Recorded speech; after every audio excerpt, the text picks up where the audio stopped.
बिलासपुर में रविवार को आयोजित प्रेस कॉन्फ्रेंस में पूर्व मंत्री और नगर विधायक अमर अग्रवाल ने जीएसटी 2 को जीवन और व्यापार में सरलता लाने वाला बड़ा सुधार बताया। अग्रवाल ने बताया कि पुरानी 4 दरों को घटाकर केवल 2 दरें 5% और 18% रखी गई हैं। लग्जरी और हानिकारक वस्तुओं पर 40% कर लगेगा। इससे रोजमर्रा की वस्तुएं, किसानों के उपकरण, स्वास्थ्य क्षेत्र की दवाइयां और ऑक्सीजन किट सस्ती होंगी। कार और मोटरसाइकिल पर 18% जीएसटी लागू होगी और शिक्षा क्षेत्र की छात्र सामग्री कर मुक्त रहेगी। व्यापारियों के लिए रिटर्न सरल, रिफंड तेज और छोटे व्यापारियों के लिए मोबाइल प्लेटफॉर्म उपलब्ध होगा। अग्रवाल ने कहा कि छत्तीसगढ़ में उद्योग और खनिज क्षेत्र में अनुपालन आसान होगा।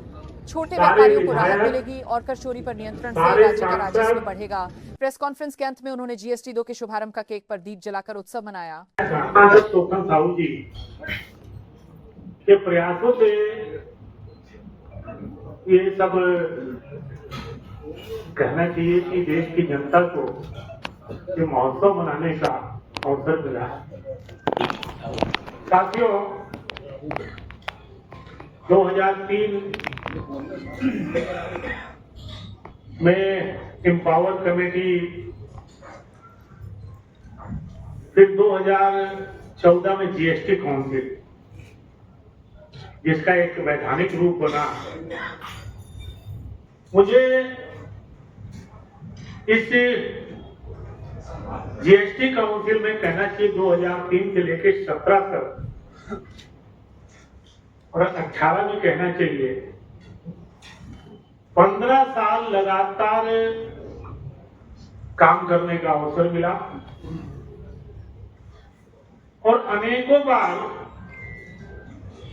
दुनिया के कई देशों में जीएसटी प्रणाली का अध्ययन गया, तो दुनिया में जीएसटी का जो सिस्टम है वो जानने का अवसर मुझे मिला।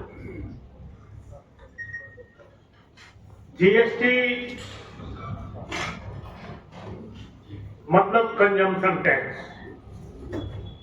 फाइनली जो है उपभोक्ता पे लगने वाला टैक्स।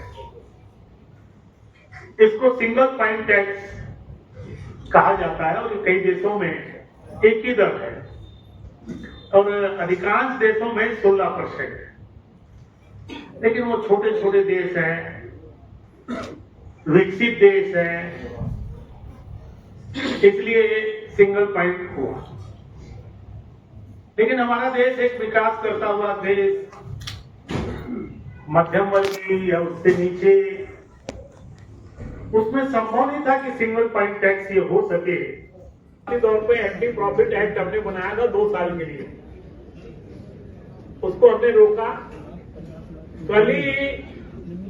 अब कल से भारतीय जनता पार्टी के सारे पार्षद,